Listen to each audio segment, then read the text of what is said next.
ചടങ്ങുകൾ നടത്താനായിട്ട്. അപ്പോൾ അതിനുള്ള കാര്യങ്ങൾ പള്ളിയിൽ മറ്റ് കാര്യമായി ചെയ്തുകൊണ്ടിരിക്കുകയാണ്. അപ്പോൾ അതിന് നിങ്ങളെല്ലാവരും സഹകരണം. പിന്നെ ഈ 10ാം ക്ലാസ് കഴിഞ്ഞപ്പോൾ ഒരു സെമിനാരിൽ ചേർന്ന് വന്നപ്പോൾ ഞങ്ങളൊക്കെ പറഞ്ഞതെന്ന് വെച്ചാൽ +2 കഴിഞ്ഞിട്ട് പോയോ എന്നാണ് പറഞ്ഞത്. പക്ഷെ ആൾക്ക് ഉടനെ പറ്റില്ല, പോകണമെന്നുള്ള നിർബന്ധമാണ് ഇവരെ പോയത്.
സ്നേഹം നിറഞ്ഞ കൂനമുച്ചി ഇടവക ജനങ്ങളെ, ഏകദേശം 5 മാസത്തോളമുള്ളൊരു ശുശ്രൂഷയ്ക്ക് ശേഷം ഇവിടെ നിന്നും യാത്രയാവുകയാണ്.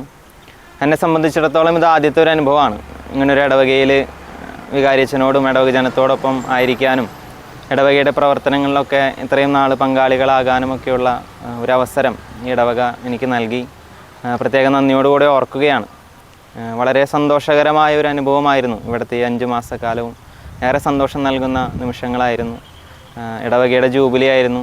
അതുമായി ബന്ധപ്പെട്ട ഒരുപാട് പ്രവർത്തനങ്ങൾ ഇവിടെ ഓൾറെഡി പ്ലാൻ ചെയ്ത് വെച്ചിരുന്നു.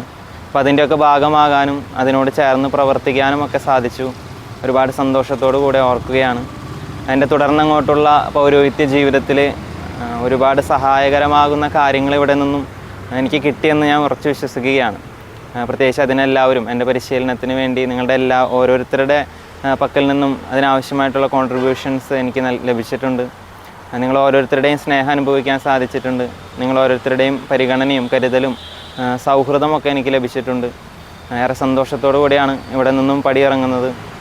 വിഷമിപ്പിക്കുന്നോ അല്ലെങ്കിൽ ദുഃഖിപ്പിക്കുന്നോ ഓർക്കാൻ ഇഷ്ടപ്പെടാത്തതായ ഒരു അനുഭവം ഇവിടെ നിന്ന് എനിക്ക് ലഭിച്ചിട്ടില്ല. എന്നെന്നും ഒരു കൊച്ചച്ഛനെന്ന പോലെ തന്നെ നിങ്ങൾ പരിഗണിച്ചിട്ടുണ്ട്. അപ്പോൾ പ്രത്യേകം നന്ദിയോടുകൂടെ ഓർക്കുകയാണ്, ഏറെ സ്നേഹത്തോടു കൂടെ ഓർക്കുകയാണ്. ഈ കൂനമുച്ചി ഇടവകയും വികാരിയച്ഛനും ഇവിടുത്തെ ജനങ്ങളൊക്കെ എന്നും എൻ്റെ ഹൃദയത്തിൽ, എൻ്റെ ഓർമ്മയിൽ ഒരു സ്ഥാനം പിടിച്ചിട്ടുണ്ട്. അതെന്നും അവിടെ തന്നെ ഉണ്ടാകുമെന്ന് കരുതുകയാണ്. തുടർന്നങ്ങോട്ടുള്ള നിങ്ങളുടെ പ്രാർത്ഥനയിലും എന്നെ ഓർക്കുമെന്ന് ഉറച്ച് വിശ്വസിക്കുകയാണ്. പ്രത്യേകമായിട്ട് ഈ സമയം ഇതിനു വേണ്ടിയും ഇതിനു മുൻപും ഇതുപോലെ ഒരുപാട് വീഡിയോസൊക്കെ ചെയ്യാനായിട്ട് എന്നെ സമീപിക്കുക, അതിനുവേണ്ടി സമയം കളയൊക്കെ ചെയ്ത സാൻഫ്രാവിഷൻ മീഡിയയും ഏറെ നന്ദിയോടുകൂടെ ഓർക്കുന്നു. അവരുടെ പ്രവർത്തനങ്ങളെയും അവർ ചെലവഴിക്കുന്ന സമയത്തെയും ഹാർഡ് വർക്കിനെയും ഒക്കെ പ്രത്യേകം ഓർത്തുകൊണ്ട് അവർക്കും കൂടി നന്ദി പറയുകയാണ്. ഒരിക്കൽ കൂടി നിങ്ങളെല്ലാവരെയും പ്രാർത്ഥനയിൽ കണ്ടുമുട്ടാമെന്ന് വിശ്വസിക്കുന്നു. നിങ്ങളുടെ എല്ലാവരുടെയും ഓർമ്മയിലും പ്രാർത്ഥനയിലും ഉണ്ടാകുമെന്ന് ഉറച്ചു വിശ്വസിക്കുകയാണ്. എല്ലാത്തിനും നന്ദി.